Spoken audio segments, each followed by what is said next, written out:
உள்ளூருடைய ஆதரவு இல்லாமல் பிடிக்க முடியாதுங்கிற சூழல் தான் இந்த பொறிக்காரர் வீட்டு சின்னத்தம்பியை எப்படி தூக்கலாம் அப்படிங்கிறத பற்றி வாசுதேவமூர்த்தி கேட்குறாரு.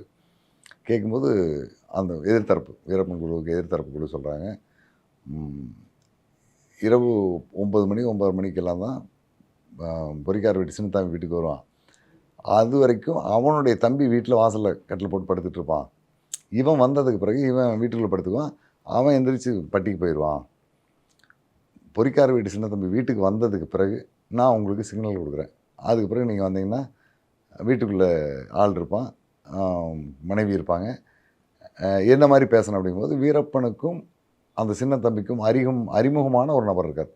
அவருடைய பேரை சொல்லி கூப்பிட்டிங்கன்னா அவன் வழியில் வருவான், அந்த மாதிரி நீங்கள் பேசுங்க அப்படின்னு அதுக்கான வழிமுறைகள்லாம் சொல்லிவிட்டு வாசுதேவமூர்த்தி தலைமையில் ஒரு 2-3 பேர் ஆச்சாரியா அப்படிங்கிற ஒரு கார்டு, இன்னொரு 2 கார்டு அவங்களெல்லாம் கூட்டிகிட்டு வந்து இவர் ஒரு குறிப்பிட்ட பகுதியில் ஊருடைய எல்லையில் தங்கிக்கிறார்.